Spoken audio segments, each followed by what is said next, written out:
가치 분석 기법입니다. 자, 고객 가치 분석 기법입니다. 뭐냐면 그 마케팅에서 보면은 이 고객이 우리한테 얼마짜리 고객인지, 말은 좀 그렇지만 이 고객이 얼마짜리지?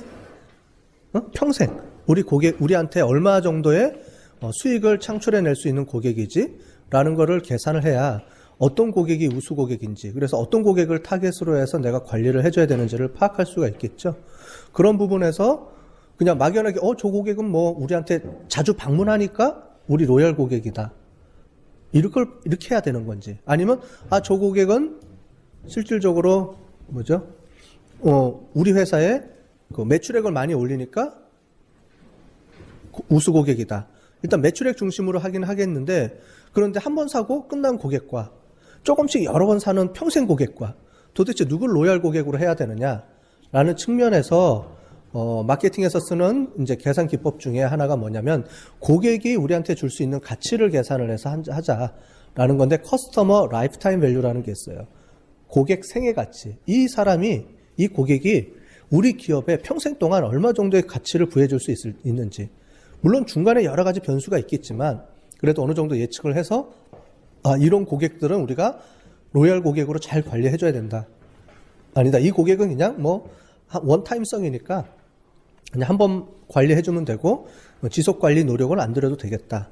마케팅, 우리가 기업에서도 마케팅 자원이 한정돼 있잖아요. 그러면 어느 고객한테 어떤 캠페인으로 얼마만큼 투자를 해야 되는지를 결정을 해야 되잖아요. 그런 결정하는 과정에 있어서 실제로 이런 고객가치 분석 기법을 이용을 해서 우리가 마케팅 활동과 마케팅 비용을 이제 우리가 배분할 수가 있다는 거죠.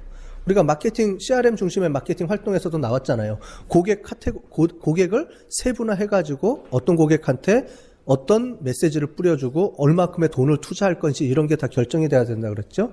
이제 그런 걸 할 때 보면 이런 고객을 구분할 때 이 고객이 로얄 고객인지 아닌지, 우리가 잘 관리해야 되는 대상인지 아닌지, 이런 걸 잘 파악을 하는 거죠. 그때 필요한 부분이 고객 가치를 잘 분석하자라는 얘기입니다.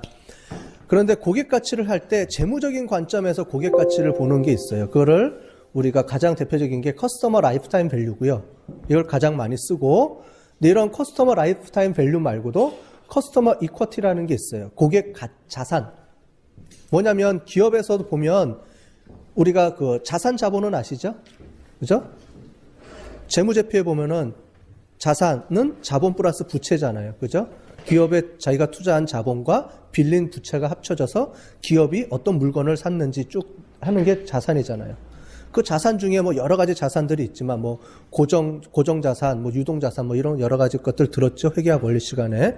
그런 자산에 고객도 하나의 자산으로 들어가야 된다. 왜?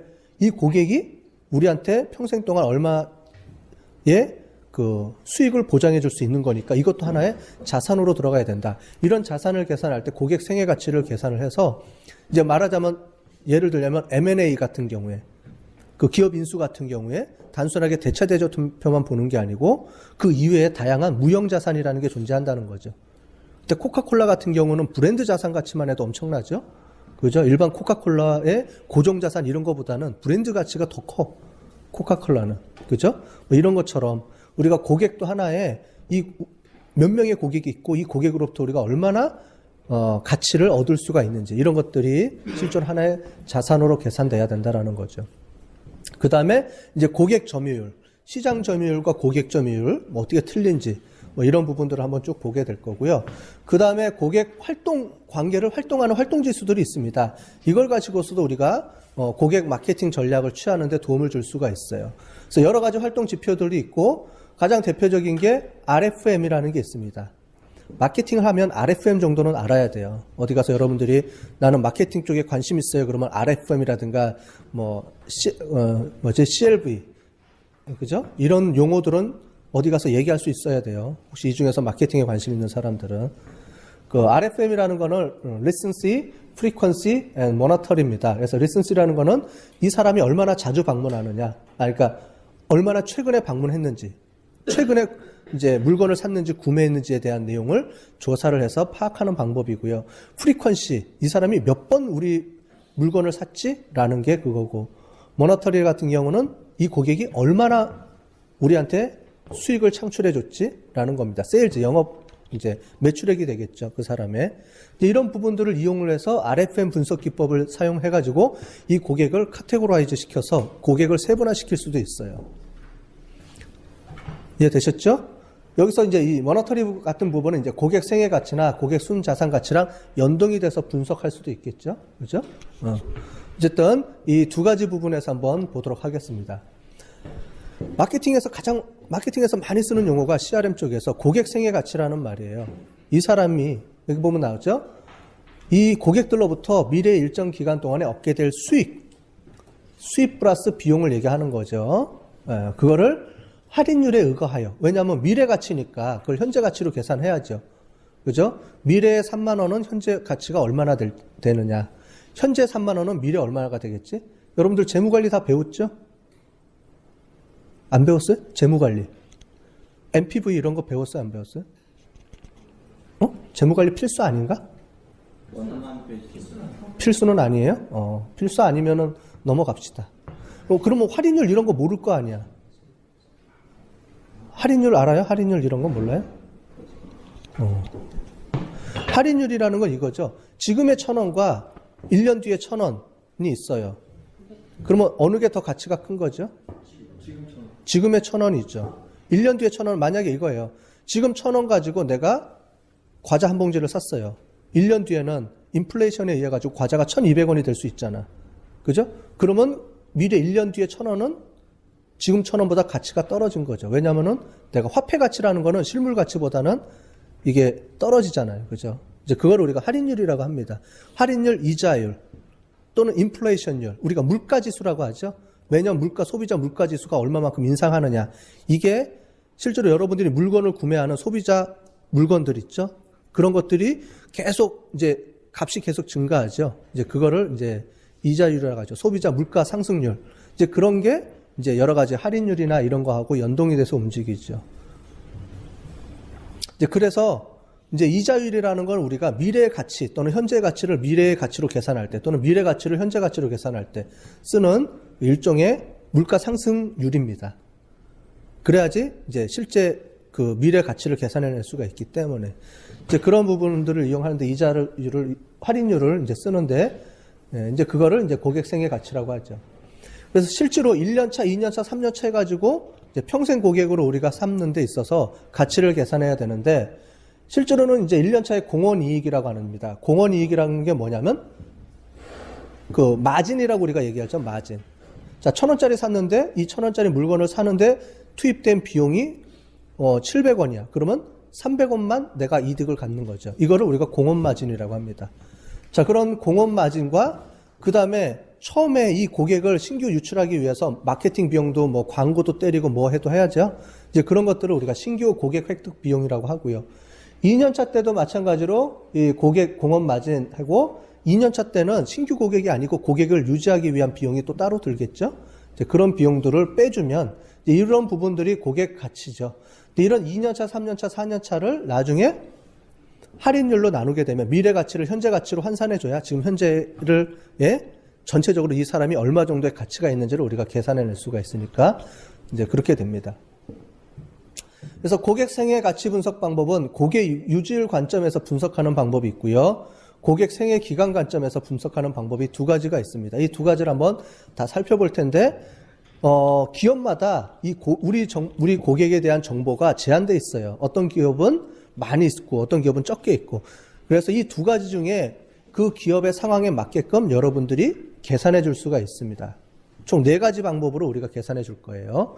그 4가지 방법을 잘 보시면 내가 우리 회사는 이렇게 할 수 있겠다. 아니면 우리 회사는 이것까지 가능하겠다.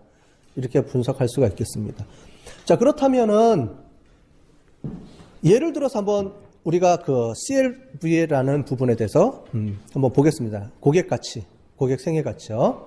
자, 이제 참맛 식당을 우리 동네에 참맛 식당이 이제 새로 오픈을 했습니다. 새로 오픈을 했는데 우리 동네 아파트로 쿠폰이 하나 날아왔어요. 보통 보면 신장 기업하면 쿠폰 날라오죠. 쿠폰이 날라왔는데 할인 쿠폰 1,000원짜리가 이제 날라왔어요. 근데 아직까지 나는 이걸 가지고 이것만 딱 보고 뭐 가야 되나 말아야 되나 고민하고 있습니다. 그런데 이제 어느 날 보다가 보니까 이제 테레비를 이렇게 보다 보니까 방송에서 우리 집 근처에 가까운 거리에 참맛식당에 대한 광고가 이렇게 계속 나오더라고요. 봤더니 이거 괜찮네. 한번 먹어볼 만 하겠네. 이제 그때 생각이 들었어요. 위치를 잘 모르니까 제가 구글을 검색해서 구글 지도 검색해가지고 이렇게 구글을 검색해서 그 위치랑 거기서 어떤 메뉴가 파는지 이런 걸 서치했습니다. 그리고 그 매장에 가서 한번 식사를 했는데 맛이 괜찮아요.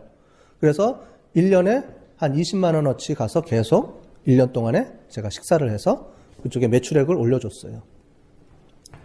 자, 1년차, 2년차입니다. 2년차인데 그쪽에서 다시 쿠폰이 또 왔어요. 1년마다 행사를 합니다. 그래서 1년 되니까 다시 쿠폰이 왔어요. 그래서 이 10,000원짜리 쿠폰을 제가 받았고요. 가서 점심을 먹었더니 1년 동안 단골 고객이라고 해가지고 10,000원짜리 서비스 안주를 줬습니다. 그죠? 이건 서비스입니다. 공짜입니다. 10,000원짜리. 그리고 나서 제가 그 해에는 좀 일이 많아서 40만 원어치의 매출액을 올려줬어요. 자, 그 다음에 3년차에 다시 쿠폰을 보내줬는데, 그 다음에 갔더니, 단골 고객이라고 서비스를 안 주더라고요. 그 해에는. 어쨌든, 쿠폰을 주고 해서 내가 한 15만 원어치 이제 음식을 사 먹었습니다. 자, 이랬을 때, 이 사람의 가치는 얼마가 될까요? 우리 기업의 가치가 얼마가 될까요? 라는 부분입니다. 자, 먼저 공업 마진을 보겠습니다. 20만 원인데 실제로 마진율은 30%라고 해봅시다. 여러 가지 재료비나 이런 걸 다 빼고 순수한 마진이 한 30% 된다고 해봅시다. 그럼 20만 원에 1년차 때는 20만 원이었는데 마진이 30%였죠? 그러다 보니까 어떻게 돼요? 6만 원이 내가 그 고객한테 순수하게 수익으로 얻은 겁니다. 자, 그랬는데 아까 전에 봤던 것처럼 할인 쿠폰 10,000원을 썼어요. 이 10,000원은 내가 못 받는 거니까 이거 비용이 되겠죠. 그 다음에 지역 방송 광고도 내가 때렸는데 온 고객하고 제가 계산을 해봤더니 1인당 한 10,000원 정도가 되더라고요. 그래서 10,000원 정도의 고객 획득 비용으로 잡았습니다.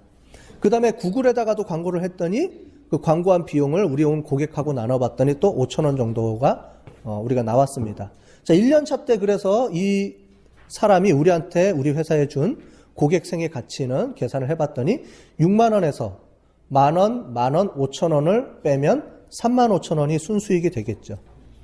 그죠? 자, 그런데 2년차 때 가봅시다. 2년차 때는 40만 원에 30%니까 12만 원이 되겠죠? 그리고 할인 쿠폰 10,000원하고 무료 서비스 10,000원 했으니까 이 두 가지만 유지 비용으로 빼면 되니까 10만 원이 되겠죠. 산수죠? 응? 산수야, 아직까지는. 그죠? 응? 지금부터 헷갈리면 안 되죠. 아직은 산수니까. 자, 그래서 이제 3년차입니다. 15만 원에 30% 45,000원에 유지 비용은 할인 쿠폰만 돼 있으니까 이렇게 돼서 35,000원이 나왔습니다. 자, 그런데 그럼 홍길동이라는 사람의 CLV는 얼마 될까? 우리 고객 가치는 얼마가 될까? 자, 35,000원, 10만 원, 35,000원이니까 17만 원이지만 실제로 할인율이라는 거를 계산을 해야 되는 거죠. 할인율에 의해서 계산을 해야 됩니다. 그랬을 때는 어떻게 계산해 주느냐? 이자율이 10%다. 즉 뭐냐면 이자율이 10%라는 말은 뭐냐면 과거에 10,000원짜리가 있다면 1년 뒤에는 그게 11,000원에 그러니까 지금 시점에서 1년 뒤에 10,000원은 11,000원의 값어치가 있다는 거죠. 그죠? 과거는 1.1%가 되는 거고 미래로 가면은 반대로 줄어드는 거죠. 그러니까 미래의 10,000원은 10,000원보다 작죠. 현재 가치로 따지면. 그죠? 지금 현재 1,000원보다는 미래의 1,000원이 값어치가 적어지죠. 그죠? 반대로. 그리고 과거의 10,000원은 지금 현재 10,000원보다 더 크죠. 옛날에 쌀 한 가마니에 10원, 20원 하던 때가 있었잖아. 50년 전 얘기지만. 그죠? 그렇게 계산하는 거예요. 그래서 그거를 볼 때 이거는 지금 현재 기준으로 계산해 봤을 때고 과거 기준으로 계산했을 때는 반대가 되는 거죠. 여기가 자승 이렇게 되는 거겠죠. 여러분들이 출력한 거에는 반대로 나와 있을 겁니다. 그죠? 그거는 현재 3년차의 기준으로 해서 과거의 1년차, 2년차를 가격은 똑같습니다. 어쨌든. 그렇게 계산했을 때. 왜냐하면 앞뒤가 똑같은 금액이기 때문에 큰 차이는 없어요. 가격은 똑같은데 실제로 이제 요 부분을 지금 현재 시점에서 계산하는 거냐, 과거 시점에서 계산하는 거냐에 따라서 앞뒤가 틀려지게 되는 거죠. 그죠? 그렇다고 보시면 되겠습니다. 어쨌든 그 이자율을 계속 곱해주는 게 지금 현재 가치가 되는 거죠. 자, 그래서 두 가지 방법이 있다 그랬는데 간단하게 보면은 이제 이렇게 계산하는 건데 실제로 이제 어떻게 계산하는지를 한번 보겠습니다.